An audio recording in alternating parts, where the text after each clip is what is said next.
Hi there, sports fans. This is PlayitRight TV, and I'm Kinita Henson.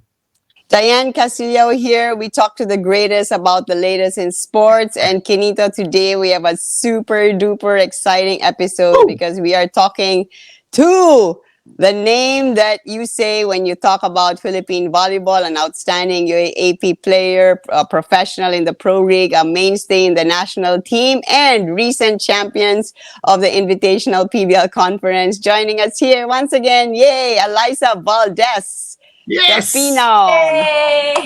Hello po. Hello everyone. How's everyone po? We're good. Thanks, thanks so much for being on the show with us. We love talking to you. And, we love watching the last conference. We're just going to have to go back to it. Congratulations to Creamline for winning back-to-back. But more amazingly, you guys beat King Whale, the Taiwan team, who you lost to in the semifinals, and then dun bigla sa one-game finals, tinambakan nyo 3 sets in a row. So what changed? How did you turn it around so good? Well, I think it's a different mindset po talaga during the finals. Syempre, do or die yun. Either you go home or, di ba, na panalo or talo. So everyone, we went all out that day. And we were just so happy na lahat talaga, I think, nandun na yung culture and winning mentality. Even the youngsters sa team namin, mga bago. So we're just really thankful. And Celine Domingo pa nga po was named as the finals MVP. So we're just really happy to get the championship. Well, I'm just looking at your performance sa ating invitationals. It was just amazing. First of all, in Creamline, looking at how many sets you played, binilang ko, you played a total of 41 sets and you lost only 11 sets. That means only 27% of your sets you dropped, which means it was a dominant effort. 2 matches that you lost to Signal, tapos you lost in the semifinals to King Whale. Just going back to the semifinals, nagkaroon ka ng injury in the 3rd set. Ano ba nangyari? And were you thinking that baka hindi ka makalaro sa final? Unfortunately, I stepped on one of the players po from King Whale after I blocked nga po. So, nagkaroon kami ng collision sa ilalim ng net. And the first thing na nasa isip ko talaga was not even thinking of the next game, but it was actually nakakahiya na during the match pa. Kasi it's okay when you get injured. I mean, not okay to get injured, but everyone was watching. It's just so parang nakakapanghina when you see players kasi, and I know the feeling na nai-injured during matches. So, medyo yun talaga nakakahiya din for the team na din ako na-injured. But more than ever, grabe kasi po yung support ng teammates ko eh. So, hindi ko talaga agad inisip kung makakalaro ako or ano yung mangyayari sa next game namin. But all the things that I've heard from the coaching staff, from my teammates, parang kaya mo yan, we're just here, just do all the therapy that you needed so you can recover and play on the next game. So, no pressure talaga. So, I was just really grateful sa lahat po ng support din ng teammates and ng team. But were you in pain when you played? Or I mean, did you tape your ankle or what? Or okay na? They cleared me siguro when we were in the arena na kasi I didn't get to train with them. I had to do all the therapy. So, yung mga exercises. So, medyo kaya naman. Now, I'm actually doing mga therapy pa po so that medyo stronger and better yung foot ko when we play for the APC. Dramatic pala, more dramatic yung pagkapanalo nyo. We didn't know that. That's awesome. All hard. Ito, nakalaban nyo sa championship, King Whale ng Taiwan. I know that you played as an import in Thailand, but also in Taiwan. So, kilala mo ba itong coach at kilala mo ba yung mga players ng Taiwan? Nakalaban mo ba when you were playing in Taiwan? Honestly, naging coach ko po yung coach ng King Whale when I was in Taiwan. But siguro yung isa lang yung naging teammate ko. when I was in Taiwan na nasa Kingwell kasi medyo mas mga bata na tong mga kasama nila.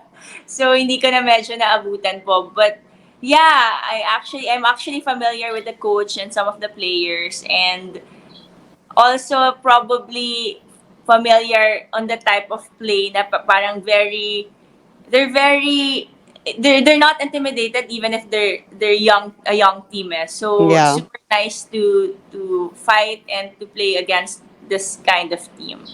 Yeah, well, I guess that really helped. Yeah, you're knowing them, kung paano sila gumalaw, di ba? And your game has really improved too. You're not just a scorer now. You're an incredible all-around player, great in defense, Alyssa. Love to see your involvement as a player because I know you're the type that always wants to learn.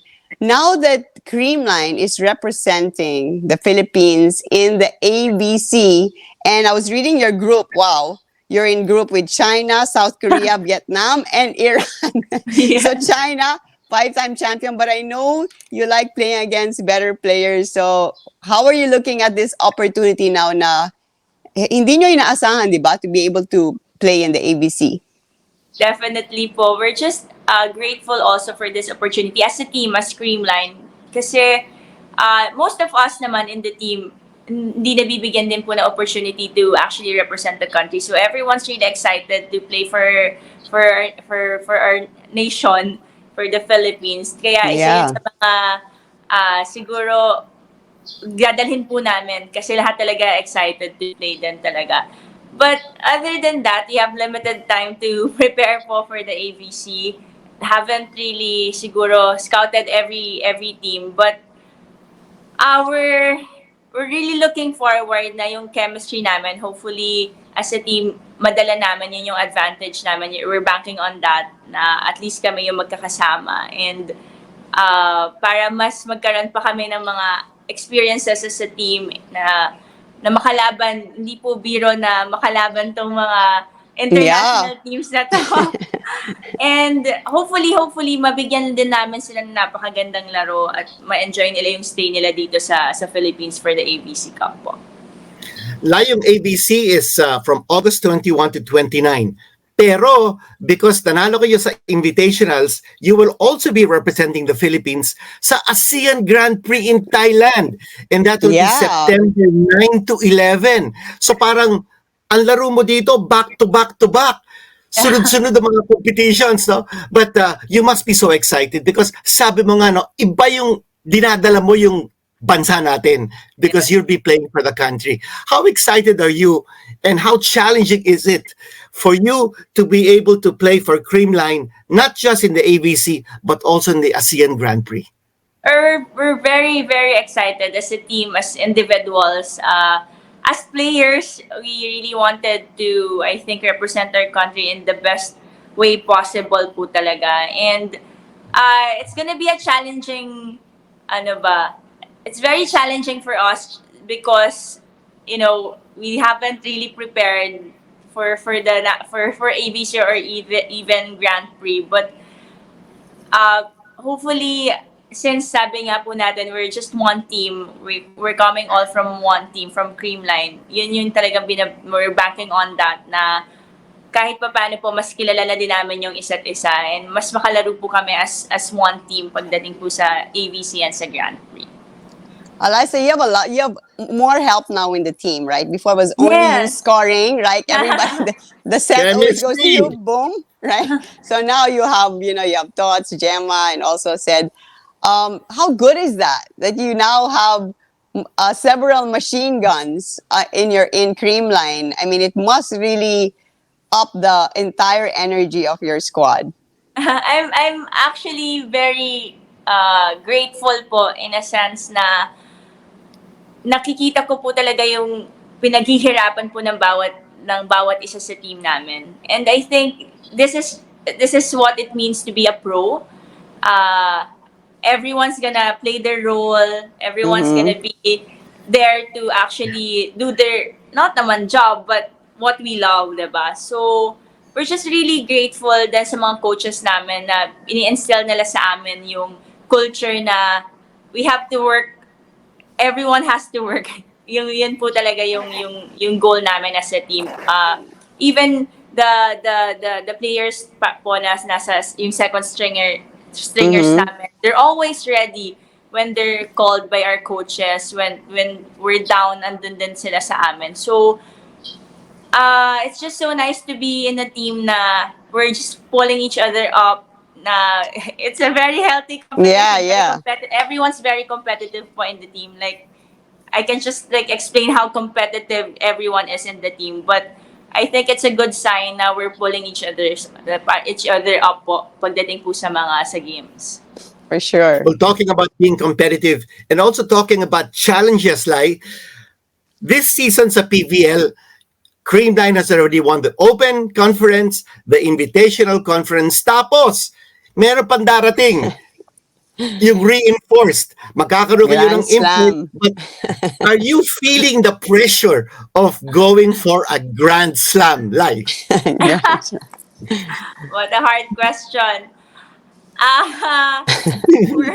We want to actually, ano ba, feel muna na nanalo po kami sa PVL Invitational Conference, but unfortunately we have no time since we have to prepare for the ABC and the Grand Prix.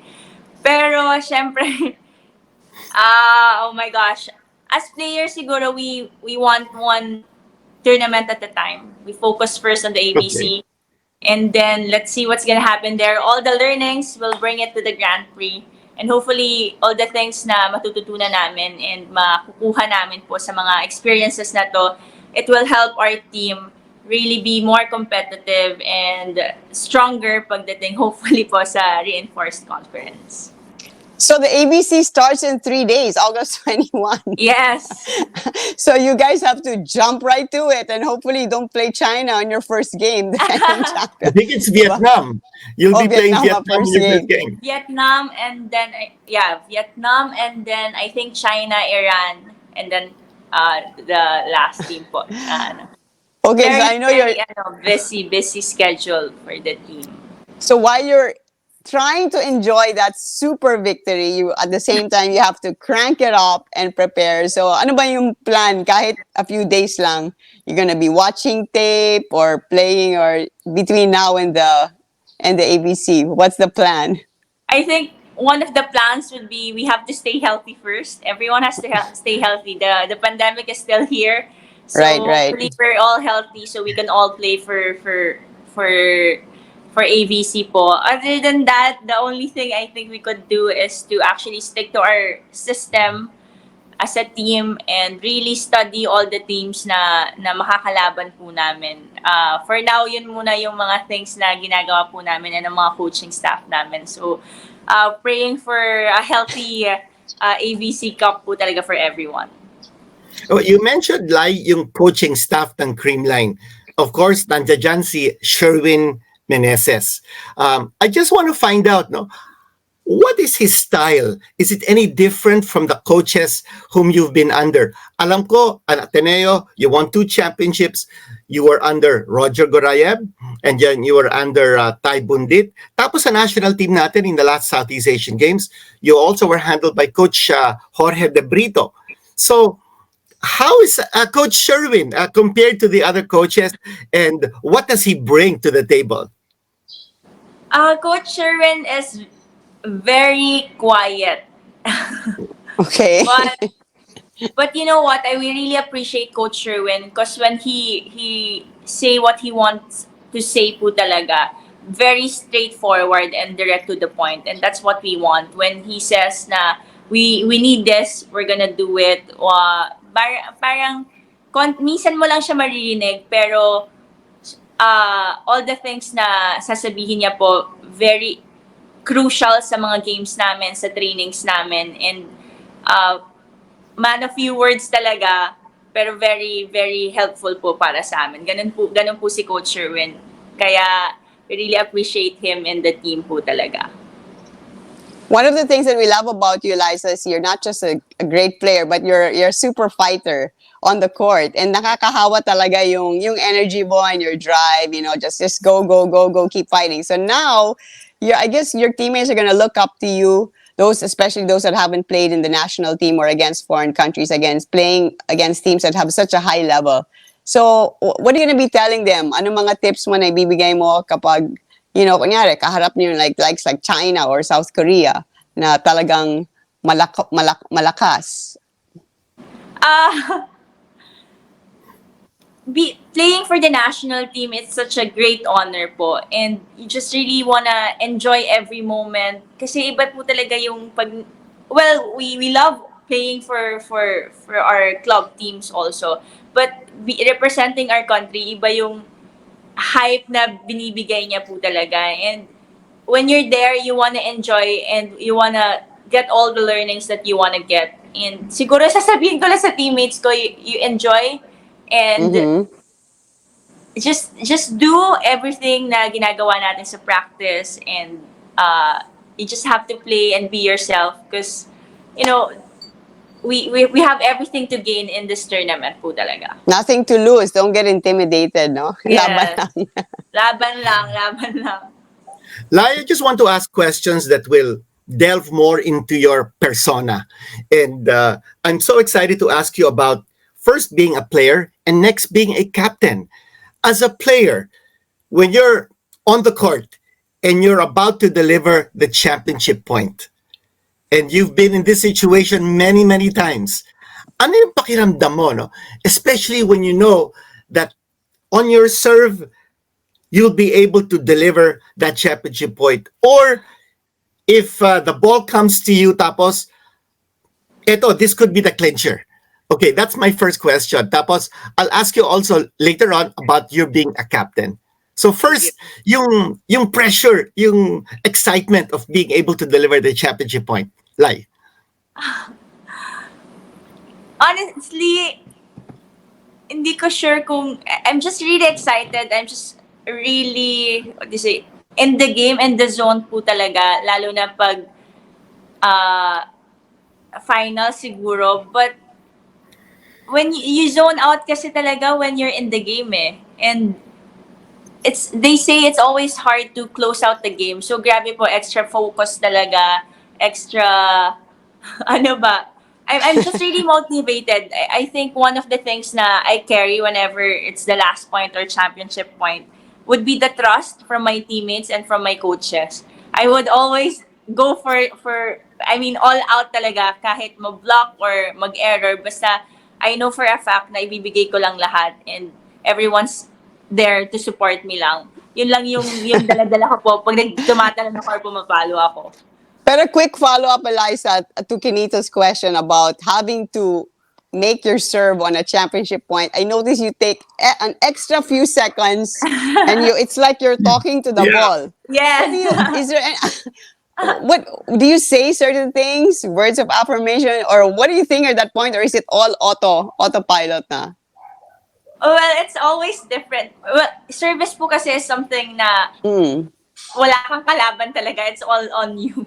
But the error, it's on you. So when I serve, I talk so much about, I talk to the ball, talk to myself talaga. I will say to myself talaga na either pag ace. I mean, yung conditioning, you condition your mind talaga kung ano po yung gusto mong gawin. Sabi, lagi yun yung nare-remind sa amin ng mga coaches eh. You're halfway there when you know kung ano na yung gagawin mo and you trust yourself on what you're gonna do. So, ano yun? Ace? What do you tell the ball? I'm gonna say ace to. Para you're confident when you serve and hold the ball. Siguro, it's really, confidence is something na hard to earn and parang laging siya yung, in the game, parang siya yung mawawala or dadating. That's why you have to make sure na you always say or talk. Ako po, yun, I talk to myself and my teammates are always there to support me. So confidence in the team, medyo struggling. Even if you're struggling, you have your teammates and your confidence will be back because of your team.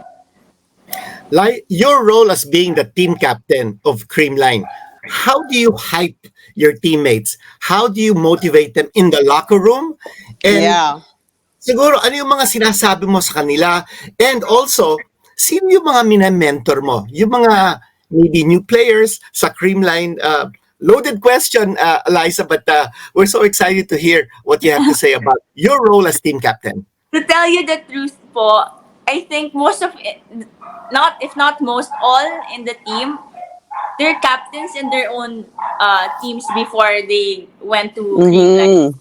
So I had no worries or ano ba, hindi ako natatakot pag may mga decisions sila kasi alam kong alam nila yung ginagawa din nila. But sometimes, syempre, lalo na po yung mas mga bata, you guide them in terms of how to handle themselves inside the court, pag crucial games, or even how to handle themselves off the court. So, yun lang naman po yung sinasabi ko as an ate, actually not a captain already, but as an ate na lang for them.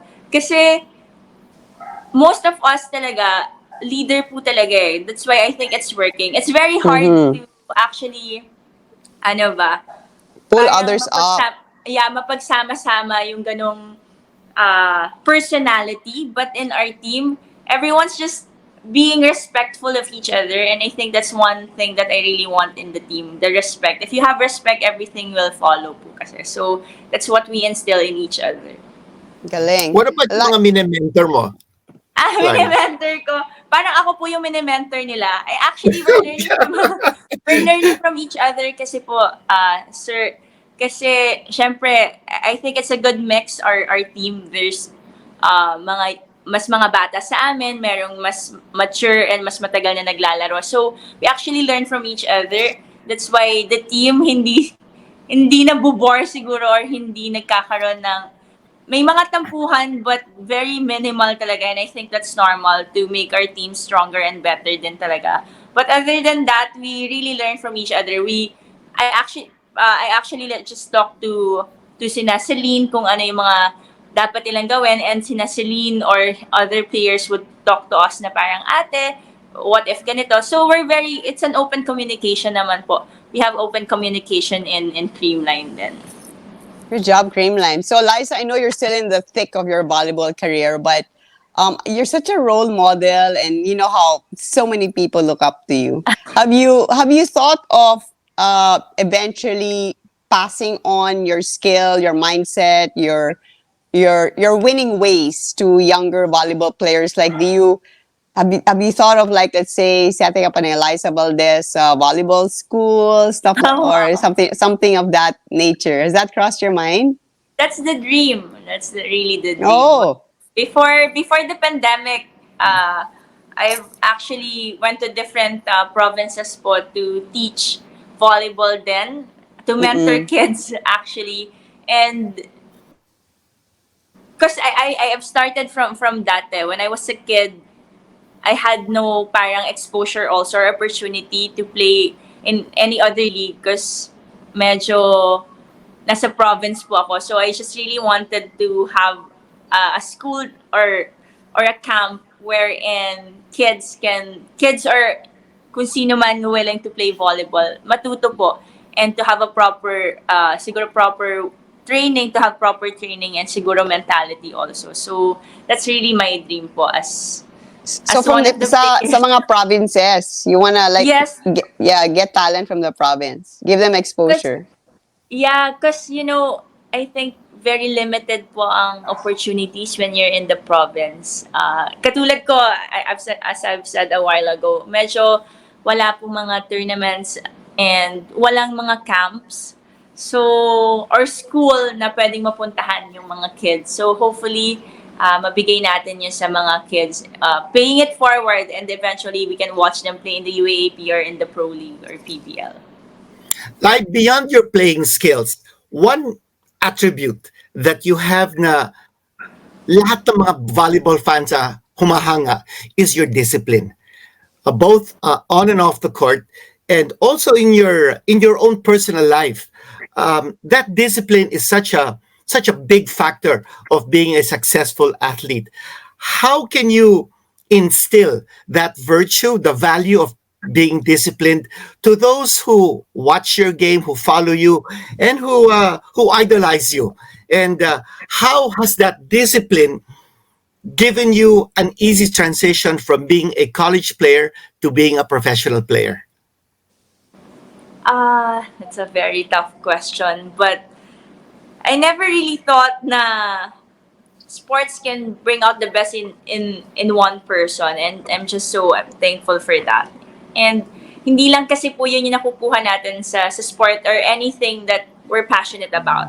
I think if we're really passionate about something, uh, hindi mahirap uh, hindi mahirap makuha or magawa yung isang bagay. Like, but I think one thing na mas magpapagpadali nga po para magawa yung mga things na gusto natin and we're passionate about is you have to be disciplined. So how to instill that? You have to make a habit. And it's a constant battle with your mind and your body also, being disciplined. Because sometimes our training and personal experience po talaga, our training is very early, mapa weekends or weekday. So, meron yung constant battle na gigising ba ako or kaya ba ng katawan ko. But, syempre your mind will always, dapat yun yung masusunod, hindi yung katawan mo. So, you always have to talk to yourself and really know your priorities in life. And I think it's easier to be disciplined if you know what you want and what you prioritize in your life. So, I guess, para po mas mapadali yung discipline, madisiplina mo din yung sarili mo. But it's really hard po. It's not easy to just always make it to a point na masusunod mo lahat ng pinlano mo or ng mga gusto mo. But, you know, if you're disciplined enough, it will all fall into the right time at right places, diba? So, yeah. I just Very want to, well said. Very yeah. well said. I just want to further get into that, really dig into that discipline of yours, Eliza, of, you know, making a lot of sacrifices and everything. Can you just give us a couple examples of what are some of your disciplines, your must-dos that you do? Like, what do you do and what you have to do? Just share lang, parang kumbaga mga Alyssa Valdez like secrets. Like, what are some things you have to do in the morning, afternoon, after workout, before? Are there any little disciplines that help you? Because, you know, sometimes players can be good and great, but it's sometimes it's just a little bit more that the great players do to make the difference. So, what are It's the a few? little things Yeah. that make a big difference. One thing I make it to a point po talaga, I think I'm never, I hate being late talaga po. So from there pa lang, Good one, good one. so from there pa lang, I think medyo yun na yung masiset mo yung self mo na you know yourself is parang papunta na nadidisiplina mo yung sarili mo if you know your time or you can actually control your time. So yun po, actually managing your time is a very good impression na you know you're disciplined kumbaga. So yun po. That's the only thing time I'm really strict sa sarili ko sa oras po, mapa before training, after training, kung ano man yung mga commitments or other stuff na kailangan kong gawin, I always have to be on time. Nice. And we can attest to that because of all of our guests dito sa PlayitRight TV, I know. Alyssa Valdez was the very first guest who came on 30 minutes before we were supposed to start. Kami ni Dayan, mga 15 minutes before lang. Kaya I can attest to that. Time management, always being very prompt, and we're so inspired. We're so proud of Alyssa Valdez. But before we let you go, Alyssa, and ask you for your final thoughts, and for Dayan to ask her final question. My thinking or my wanting to find out from you, Alyssa, at this stage is, what advice can you give to the youth of our country? And also, I'm sure you want to be thankful to so many people who have supported you throughout your career. So we want to ask you about those two things, your advice to the youth, and secondly, all those whom you want to thank for giving you the support throughout your career. Oh, wow. Siguro my only advice would be to go out there And I just want to say failure is part of every success. So may it, sometimes you're gonna fail. You'll have mistakes. You're not gonna get the championship point. You're not gonna get the championship title or any awards. But I hope you know that those are part of everyone's success, or talagang pinagdadaanan po yun. Part po siya ng journey. So, don't be scared. Don't fear. No fear when you go out there and when you chase your dreams. And I think one thing I really want to say is that, as Miss Dayan said, it takes parang a little extra effort to parang see the difference between being good and being great. So, maliit na bagay, but you're gonna be, if it will make you a great athlete or a great person. So yeah, just enjoy and have fun also in everything that you do. And to all the supporters out there, since day one, since I was playing siguro way back pa po, maraming salamat. And we can't just really thank you enough. We know it's very hard because in the pandemic, ang daming protocols, we can take photos with you guys or even interact with you. But we really appreciate your time and effort sa pagpunta po sa mga venues, sa panonood lang po on TV. And to our management, to Creamline, thank you so much for all the support to the Nang family. Maraming salamat. And hopefully, we're gonna be here and mas matagal pa po ang pagsasamahan namin ng Nervesco family namin. So, I think that's it po. From me naman, Alyssa, I want some quick thoughts on some non-volleyball questions. First, a quick thoughts lang. First of all, I love your new hair on the court, the braid. Whose idea was that? Whose idea was that? Yes. It's Michelle's idea. Yes.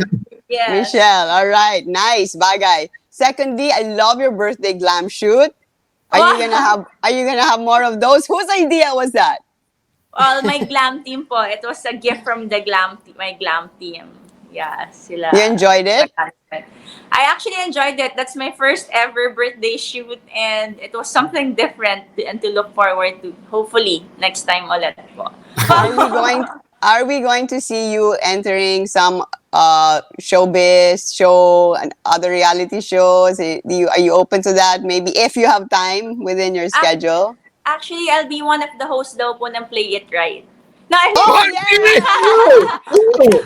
that's the best. Welcome. Tomorrow, you're hired na tomorrow.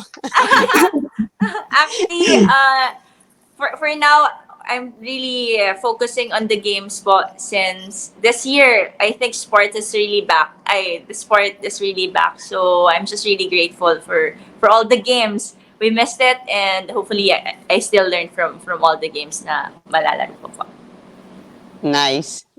All right. Well, we look forward to seeing you. It was such a fun talk. Yeah, it really was. It really was. Very enlightening, Liza. We learned so much about you, especially your inner self. And then we'll hold you to it. We want you to be our co-host sa PlayitRight TV. Yes, that's the best news of the day. Vanya. Yeah, Vanya. Oh no. But thank you so much for having me here po. It's always a pleasure to talk to you guys and share things that I normally don't share then, and always great questions from you po. So thank you so much po. Thank you, Lai. Thank you for your time. And more power to you. We're always behind you. Tennis soon. Yes. When you have time. Well, Dayan, what a enlightening interview. Nasabi ko na yung kanina, but first time natin na napanood at narinig si Alyssa really bear a lot of things. Yung kanyang ideas about discipline and about the challenges that she faces, not only with Creamline, but also with the national team. And also how grateful she is for the support of all the fans and all of those who followed her career ever since. And again, yung kanyang humility, she kept on talking about how she started in the province and how she wants to give back to those in the province the opportunity of someday being able to play on a big stage. It's just such an inspiring story. Yeah, Liza's such a hero and idol, and I mean both on the court and off the court. Her work ethic, her discipline, her gratefulness, and you always hear from people talking about her that she remains very humble despite all the success that she's achieved. She was just a girl in the province in Batangas who wanted to play volleyball, was passionate about it, and look where that took her. And how nice, Kinita, that she, down the line we're gonna see many more volleyball talents we're expecting from her school that hopefully will one day come up. But for now, we're still very proud of her. And also, Alyssa in the international competitions, I really love, because we know that that's what really, really lightens her up, and she really steps up to the challenge. So all the best to Alyssa and Creamline in the ABC, diba? And the Asian tournament right after And we're that. looking forward to Eliza joining us as a co-host on PlayitRight TV. Nanggaling sa kanya yon. We're gonna call her for that. Sisingilin namin siya doon. All right. Well, thanks for joining us, everybody. We hope you enjoyed our talk with the phenom, Alyssa Valdez. Please like, comment, share, subscribe to our channel, PlayitRight TV. And please also check out PlayitRight.com, our sister group. They sell lots of sports products, fitness products, super world-class brands at amazing prices. Palaging may promos. So please check them out, PlayitRight.com. Okay, thank you very much again, all you Play It Right TV fans, and we'll see you next time. This is Kinito Henson saying bye-bye. Dayan Casilio. God bless. Thanks, Eliza.